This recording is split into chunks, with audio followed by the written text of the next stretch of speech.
I'm John Batchelor. My colleague Gordon Chang, Forbes.com, is here with me.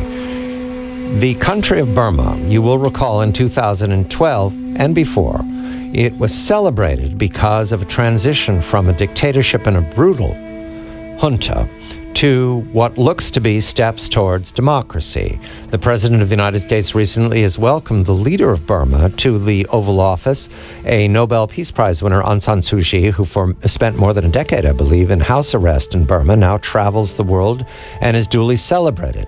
But there's big trouble in Little Burma. The BBC is reporting in these last days, and it continues, that in one town, Kanbalu, well in the north, there was an attack on Muslims, especially a Muslim group called Rohingya, and the perpetrators of this were attacking them because they were Muslims, because they are not part of the Buddhist majority.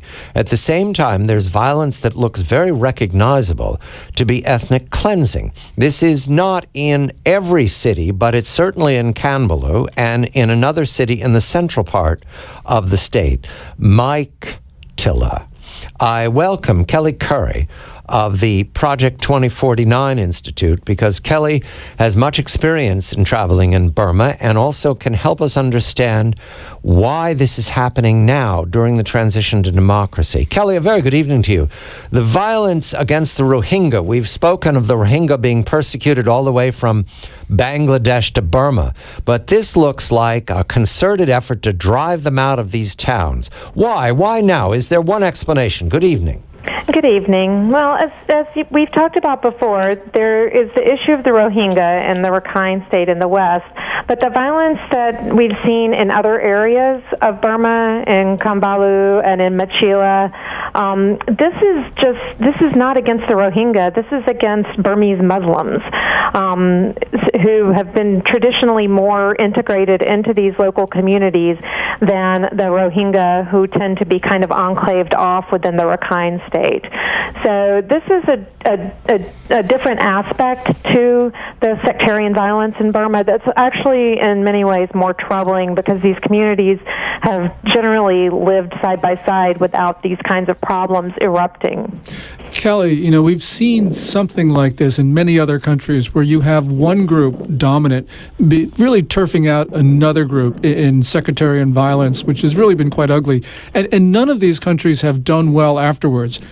Is there a conversation in Burma about the future of the country if this continues?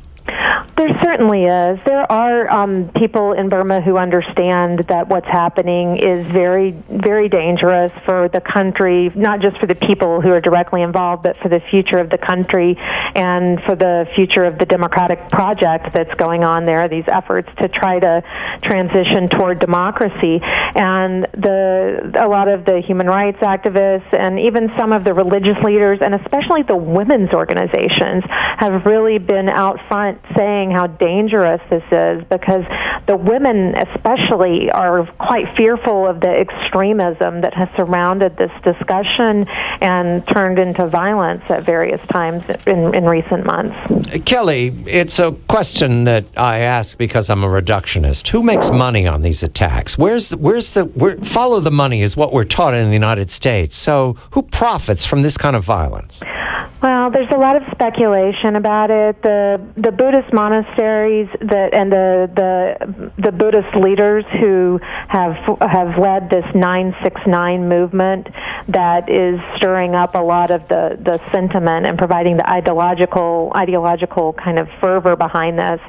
It receives money basically through donations and through alms that people provide. And the question, though, is whether there are big contributors, cronies of the regime, of the old regime, rich people from the military government and from that time period who see their interests threatened by the transition to democracy and who are funding these movements. So, Kelley, if there weren't a transition to democracy, would we see this violence, or would we see it on a smaller scale? I mean, what would Burma look like if we didn't have the Project for Democracy?